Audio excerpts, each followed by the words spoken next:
ህዝባዊ ወያኔ ሓርነት ትግራይ የትጥቅ ትግል የጀመረበት 40ኛ ዓመት በዓልን በዩናይትድ አረብ ኤሚሬት የሚገኙ ኢትዮጵያውያንና ትውልደ ኢትዮጵያውያን በድምቀት አከበሩ።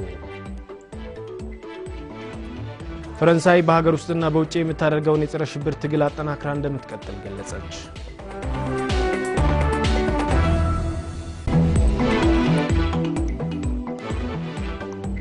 እንደምንዋላችሁ ይህ የኢትዮጵያ ብሮድካስቲንግ ኮርፖሬሽን ነው። የ7 ሰዓቱን ዜናዎች ይዘን ቀርበናል። ከዜናው ጋር ነብዩ እንደሰነኝ አብራችሁን ቆዩ። የኢትዮጵያ የኢኮኖሚ እድገት ለፊልም ኢንዱስትሪው አስተዋጽኦ ማበርከቱን የመንግስት ኮሙኒኬሽን ጉዳዮች ጽህፈት ቤት ኃላፊ ሚኒስትር አቶ ሬድዋን ሁሴን ገለጹ።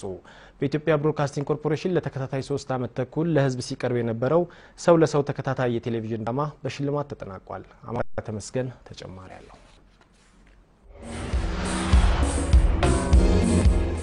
በበርካቶች ዘንድ ተወዳጅነትን ያተረፈው የሰው ለሰው ተከታታይ የቴሌቪዥን ድራማ በኢትዮጵያ ብሮድካስቲንግ ኮርፖሬሽን ለተከታታይ 3 ዓመታት ተኩል ለህዝብ ሲቀርብ ቆይቷል። ትላንት ማምሻውን ደግሞ በ5 ዘርፍ ለተወዳደሩ አሸናፊዎች የዋንጫና የገንዘብ ሽልማት ተበርክቶላቸዋል። በምርጥ መሪ ወንድ ተዋናይ አርቲስት አበበ ባልቻ፣ በምርጥ መሪ ሴት ተዋናይ ደግሞ አርቲስት ሙሉ ዓለም ታደሰ የዋንጫና የ50 ሺህ ብር ተሸላሚ ሆነዋል። በሽልማት ስነ ስርዓቱ ላይ የመንግስት ኮሙኒኬሽን ጉዳዮች ጽህፈት ቤት ኃላፊ ሚኒስትር አቶ ሬድዋን ሁሴን የሀገሪቱ የኢኮኖሚ እድገት ለፊልም ኢንዱስትሪው ማስተዋጽኦ ማበርከቱን ተናግረዋል። ሀገራችን በአጠቃላይ የዜጎች የሀሳብ ነጻነት መከበሩ ህገ መንግስታችን ማረጋገጡ አንዱ ነው። በየጊዜው ያደገ የመጣው የሀገራችን ኢኮኖሚም ለስነ ጥበብ ዘርፉ ማደግ የበኩሉን አስተዋጽኦ አበርክቷል የሚል እምነት አለን። ይሄው እድገት ደግሞ እንዲበለጽግ እንዲጨምር ከተፈለገም ስነ ጥበብም ለማህበራዊ ለውጥ ለሀገራዊ ህዳሴ መሳካተም የበኩሉን አስተዋጽኦ ማድረግ መቻል አለባት። የሽልማት ስነ ስርዓቱ በኢትዮጵያ ብሮድካስቲንግ ኮርፖሬሽንና በስፓርክስ ፊልም በጋራ የተዘጋጀ ነው። ህዝባዊ ወያኔ ሓርነት ትግራይ የትጥቅ ትግል የጀመረበት 40ኛ ዓመት በዓል በዩናይትድ አረብ ኤሚሬት የሚገኙ ኢትዮጵያውያንና ትውልደ ኢትዮጵያውያን በድምቀት አከበሩ። በትግራይ ልማት ማህበር በተዘጋጀው በዚሁ ፕሮግራም ላይም ቁጥራቸው ወደ 1000 የሚጠጋ ተሳታፊዎች ተገኝተዋል። የበዓሉ ተሳታፊዎች ከ40 ዓመት በፊት በተጀመረው ትግል የመጡትን ለውጦች ማስቀጠል የአሁኑ ትውልድ ኃላፊነት መሆኑንም ተናግረዋል። በላይ አድጎ ዝርዝር አለው። በዩናይትድ አረብ ኤሚሬት የተለያዩ ከተሞች የሚኖሩ ወደ 1000 የሚጠጉ ኢትዮጵያውያንና ትውልደ ኢትዮጵያውያን ህወሓት የትጥቅ ትግል የጀመረበትን 40ኛ ዓመት ለማክበር ነበር በዱባይ ከተማ የተሰባሰቡት።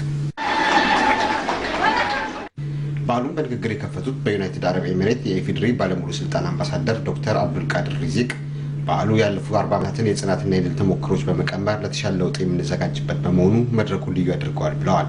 በተለይም ባለፉት 23 ዓመታት በልማትና በዲሞክራሲ ያመጣናቸው ለውጦች በያዝነው የእድገትና ትራንስፎርሜሽን የዕቅድ ዘመንም ሆነ ቀጥለው ባሉት ዓመታት ወደ ላቀ ደረጃ ለማሻገር እንደ ህዝብና እንደ መንግስት ቃል ኪዳናችንን በምናድስበት ጊዜ ላይ በመከበሩ ትልቅ ትርጉም እንደሚኖረው አስታውቀዋል። በዱባይ የኢፌዴሪ ኮንስለር ጽህፈት ቤት ኮንስለር አቶ ፍስሐ ወርቅ በበኩላቸው የካቲት 11 የነበረውን ጨቋኝ ስርዓት ለመገርሰስና የኢትዮጵያ ብሔር ብሔረሰቦችና ህዝቦች በእኩልነት እየኖሩባት ያለችውን ኢትዮጵያ ለመፍጠር መነሻ የሆነች ቀን በመሆኗ ትልቅ ክብር ይሰጣታል ብለዋል። የበዓሉ አዘጋጅ ኮሚቴ አባላትና በበዓሉ ላይ የተገኙ ተሳታፊዎችም በዓሉ የሁሉም ኢትዮጵያውያን በመሆኑ ትግሉ የፈጠራቸውን ልማቶች ከግብ ለማድረስና ዓላማውን ለማሳካት እንደሚሰሩ አስታውቀዋል። ለኛ መስዋዕት ሆነው አሁን ላለንበት በተሳ በተድላ ሆነ እንድናከብረው ላረጉ ለሰዋቶች በይበልጥ ለነሱ ክብር የምንሰጥበት ቀን ነው። ሰማዕታትን የምንዘክርበት አሁን ለደረስንበት እንድንደርስ ያስቻለን ዓላማም ቀጣይነት እንዲኖረው ሁሉም የበኩሉን አስተዋጽኦ እንዲያደርግ ለማሳወቅ በማለም ነው ዝግጅቱን የተዘጋጀው። ይህ ትግል ስታገሉ የነበሩት ለራሳቸው አይደለም ለኢትዮጵያ ህዝብ ነው ስታገሉ የነበሩት። ሁሉም ብሔር ብሔረሰቦች የተሳተፉበትም ትግል ነው። የማስቀጠል ስራ መስራቱ ላይ ሁላችንም አንድ ላይ ተባብረን እንደ አንድ ሆነ ማስቀጠል የግድ ይለናል። የካቲት 11 እነሱ የጀመሩት ድል ነው። ለዚህ በነጻነት በደስታ እንዲሁም ውጭ ሀገርም ሆነን እንደልባችን ለመንቀሳቀስ የቻልነው በእነሱ ደም ስለሆኑ ያው እነሱ አልፈው እኛም እነሱን እየተካን ነው። በበዓሉ ላይ ንግግር ያደረጉት በዩናይትድ አረብ ኤሚሬት የትግራይ ልማት ማህበር ሊቀመንበርና የህዳሴ ምክር ቤት ዋና ሰብሳቢ አቶ ኡስማን አብዱ ወሃብ ረቢም በዩናይትድ አረብ ኤሚሬት የህዳሴ ምክር ቤት ቅርንጫፍ ጽህፈት ቤት ከተከፈተበት ጊዜ አንስቶ እስካሁን ባሉት የ3 ዓመታት ጊዜ ውስጥ ኢትዮጵያውያንና ትውልደ ኢትዮጵያውያኑ የ5.6 ሚሊዮን ዶላር ቦንድ ግዢ ማከናወናቸውን አስታውሰው በቀጣይም ድጋፉ ተጠናክሮ እንደሚቀጥል ያላቸውን እምነት ገልጸዋል። የበዓሉ ተሳታፊዎች በበኩላቸው በሀገሪቱ እየታየ ያለውን የልማት ተስፋ ለማስቀጠል እንደሚሰሩ አስታውቀዋል። ልማቱ ግንባር ቀደም ሆኖ የሚሳተፍ ህዝብ ነው ያለው እዚህ ከየትኛውም ዓለም ያው ቦንድ የገዛው በተባበሩት አረብ ኤሚሬቶች ያለ ስደተኛ ነው። ሞር የተሻለ ነገር እንዲያደርግ ደግሞ የሚያበረታታ ነገር ነው ያለው። ኢትዮጵያ ብዙ ለውጥ አለ አሁን በጣም ያስደስታል። በተለይ ግድቡ ሲያልቅ ደግሞ የተሰደደው ሁሉ ወደ ሀገሩ የሚገባ ይመስለኛል። በኦሮሚያ ክልል በግብርናው ዘርፍ የሚደረጉ የምርምር ጥራትን የሚያመጡና ወደ ኢንዱስትሪ ዘርፍ የሚደረገውን ሽግግር የሚደግፉ መሆን እንዳለባቸው የኦሮሚያ ክልል ርዕሰ መስተዳድር አቶ ሙክታር ከድር ገለጹ።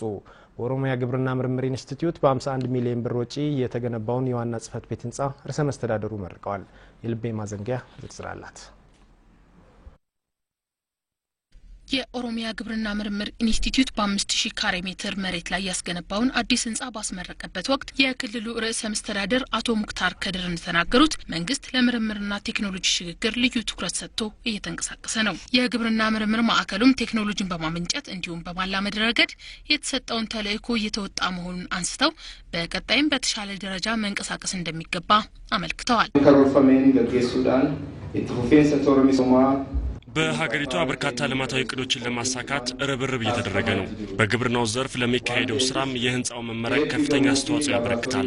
እናንተም የተፈጠረውን ምቹ ድል ተጠቅማችሁ የተጣለባችሁን ኃላፊነት ትወጣላችሁ የሚል እምነት አለኝ። የክልሉ ግብርና ምርምር ኢንስቲትዩት በግብርናው ዘርፍ ችግር ፈቺ የምርምር ውጤቶችን በማውጣት ወደ ኢንዱስትሪ መር ኢኮኖሚ ለሚደረገው ሽግግር አጋዥ እንደሆነም ተጠቅሷል። የምርምር ማዕከሉ ቴክኖሎጂን ከማመንጨትና ከማላመድ ባለፈም ምቹ የምርምር አካባቢን በመፍጠር ለህብረተሰቡ የተሻለ ውጤት ለማስገኘት ያስችላል ያሉት የማዕከሉ ዋና ዳይሬክተር አቶ አሊ ሁሴን ናቸው። በምርምር ግብርናው ሴክተር ችግር ለመፍታት ተዘጋጅተን የመገኘትና ገበሬውን ጥያቄ በተገቢ ሁኔታ ለመመለስ በተገቢው ቴክኖሎጂ ለማስታጠቅ ትልቅ ዝግጅትና ትልቅ የሥራ ውጤት የታየበት ነው ብዬ ገምታለሁ። አዲስ የተገነባው ህንጻ በዘመናዊ የምርምር ቴክኖሎጂ ውጤቶች የታገዘ በመሆኑ የግብርና ምርምር ስራዎችን በጥራትና በፍጥነት ለማከናወን ያስችላል። በምርምር ማዕከሉ ህንጻ የሰብል ልማት፣ የተፈጥሮ ሀብት፣ የእንስሳት እርባታዎችና የሌሎች የምርምር ዘርፎች በአንድ ላይ ይገኛሉ። ህንጻው በ51 ሚሊዮን ብር ወጪ ነው የተገነባው። በአማራ ክልል ምዕራብ ጎጃም ዞን ምስራቅ ጎጃምና ዊዞኖች የኢንፎርሜሽን ኮሙኒኬሽን ቴክኖሎጂ ተደራሽ ለማድረግ ከፍተኛ ጥረት እየተደረገ እንደሚገኝ በህዝብ ተወካዮች ምክር ቤት የሳይንስ መገናኛና ቴክኖሎጂ ጉዳዮች ቋሚ ኮሚቴ ገለጸ። በሶስቱም ዞኖችና በተመረጡ ወረዳዎች የመስክ ምልከታ ያከናወነው ቋሚ ኮሚቴው ህገወጥ የፋይበር ኦፕቲክስ መቆራረጥና የሲም ካርድ ሽያጭ እንደዚሁም ህገወጥ ፖስት አስተላላፊዎችን ለማስቆም ህብረተሰቡን በማሳተፍ የአገልግሎት ዘርፉን በቅርበት መደገፍ እንደሚገባም ገልጿል። የኢንፎርሜሽን ኮሙኒኬሽን ቴክኖሎጂ ተደራሽ ከማድረግና ከአገልግሎት አሰጣጥ አንጻር የሚገጥሙ ችግሮችን ፈጥኖ በቅንጅት ለመፍታት እንዲያስችል የመሰረተ ልማት ኮሚቴ ማቋቋም እንደሚያስፈልግም ቋሚ ኮሚቴው መግለጹን በህዝብ ተወካዮች ምክር ቤት የኢንፎርሜሽን ኮሙኒኬሽን ዳይሬክቶሬት ያደረሰን ዘገባ ያመለክታል። ለታላቁ የኢትዮጵያ ህዳሴ ኤሌክትሪክ ኃይል ማመንጫ ግድብ ግንባታ የሚያደርጉትን ድጋፍ አጠናክረው እንደሚቀጥሉ በአርሲ ዞን የሚኖሩ ሞዴል አርሶ አደሮች ተናገሩ። አርሶ አደሮቹ የግድቡን ግንባታ ለመጎብኘት ወደ ቦታው አቅንተዋል። የኢትዮጵያ ዜና አገልግሎት ያደረሰንን ዘገባ ሀብታሙ ድረስ ያቀርበዋል። በአርሲ ዞን የሚኖሩ ሞዴል አርሶ አደሮች የታላቁ የኢትዮጵያ ህዳሴ ኤሌክትሪክ ኃይል ማመንጫ ግድብ ግንባታን ለመጎብኘት በተንቀሳቀሱበት ወቅት ከ100 ሺህ ብር በላይ ቦንድ ግዢ ፈጽመዋል።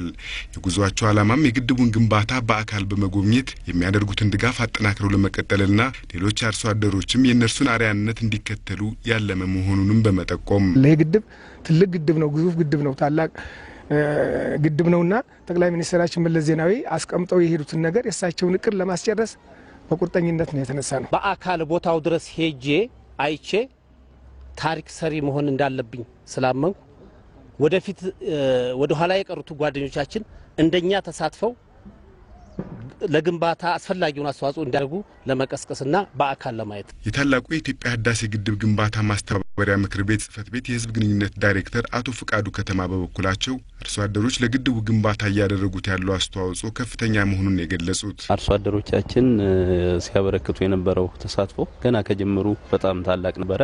በተለይም በአካባቢ ጥበቃ ዘርፍ የግድቡን እድሜ ለማራዘም ከደለል ለመጠበቅ በ4 አመት በ3 አመት ተኩል አካባቢ ላይ ከ20 ቢሊዮን በላይ ችግኝ በመትከል በገንዘብ ቢተመን ከ40 ቢሊዮን ብር በላይ የሚሆን አስተዋጽኦ ሲያበረክቱ እንደነበሩ ይታወቃል። አሁን ደግሞ የዛሬዎቹ አርሶ አደሮች የሞዴል አርሶ አደሮች ናቸው። በአካባቢያቸው ባሪያነት የሚጠቀሱ ናቸውና እነዚህ አርሶ አደሮች ግድቡን ለመጎብኘት ሲነሱ ከራሳቸውም የአካባቢውንም አርሶ አደር አነቃንቀው ከ100 ሺህ ብር በላይ ቦንድ ገዝተዋልና ይሄ ትልቅ አርአያነት ያለው ነው። የአርሶ አደሮቹ ተነሳሽነት ዜጎች በሙያ ዘርፍ በእድሜ በብሔርና በገቢ ልዩነት ሳይወሰኑ ያበረከቱት ያለውን አስተዋጽኦ ማሳያ እንደሆነም ገልጸዋል። ዓለም አቀፉ የወንጀል ፍርድ ቤት ለሕግ የበላይነት የሚተጋ አካል ሳይሆን የአውሮፓውያንን አጀንዳ ለማራመድ እየሰራ ያለ ተቋም ነው ሲሉ የዓለም አቀፍ ጉዳዮች አጥኚ ዶክተር ዴቪድ ሆይሌ ተናገሩ።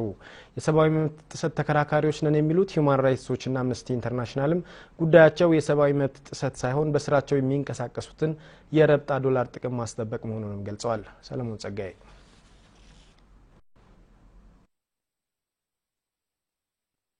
ዶክተር ዴቪድ ሆይሌ በዓለም አቀፉ የወንጀል ፍርድ ቤት ላይ ዓለም አቀፉ የወንጀል ፍርድ ቤት የአውሮፓ ጓንታናሞና የተነፈገ ፍትህ የዓለም አቀፉ ወንጀል ፍርድ ቤት እውነታ የሚሉ መጻሕፍትን አሳትመዋል። በተለይ በሁለተኛው መጽሐፋቸው ፍርድ ቤቱ የተቋቋመበትን ዓላማ በመሳት ሉዓላዊነትና የሕግ የበላይነትን ወደ ጎን በመተው ሙሉ በሙሉ አፍሪካውያን ላይ ያነጣጠረ ዘረኛ ተቋም ነው ሲሉ ይሞግታሉ። መቀመጫውን በሄግ ኔዘርላንድ ሲያደርገው ፍርድ ቤቱ እንደ አውሮፓውያኑ ዘመን ቀመር በ2002 የተመሰረተ ሲሆን ከምስረታው በኋላ የተፈጸሙ ከባድና የዘር ማጥፋት ወንጀሎች ይመረምራል። ዶክተሩ እንደሚሉት ፍርድ ቤቱ የተቋቋመበትን ግብ ስቷል፣ ተቋማዊ ኃላፊነቱንም ዘንግቷል። አለፍ ሲልም የአውሮፓውያን ርዕዮት ማራመጃ ሆኗል። ፍርድ ቤቱ በ139 ሀገራት 9000 የክስ መዝገቦች ቢቀርቡለትም ለማየት የፈቀደው ግን በ8 ሀገራት ያሉ 36 ጥቁር አፍሪካውያን ጉዳይ ላይ ብቻ መሆኑን በማሳያነት ይጠቅሳሉ። ፍርድ ቤቱ በአውሮፓ ሀገራትና አሜሪካ የሚፈጸሙ ወንጀሎችን ለመመርመር ግድ እንደሌለውም ያስረዳሉ።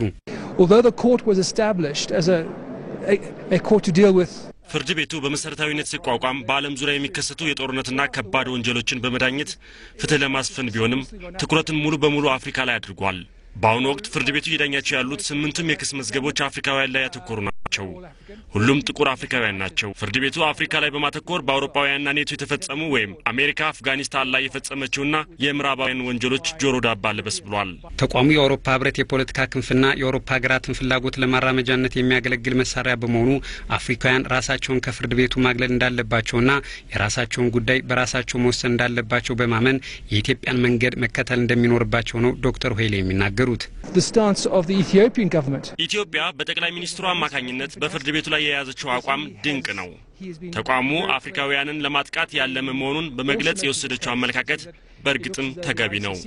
ኢትዮጵያ የፍርድ ቤቱን ይዘት በመቃወምና የፍርድ ቤቱ አባል ላለመሆን ጭምር በወሰደችው አቋም የአፍሪካ ሀገራትን ብቻ ሳይሆን ለዓለም ሀገራትም የመሪነት ሚና የምትወስድ ነች።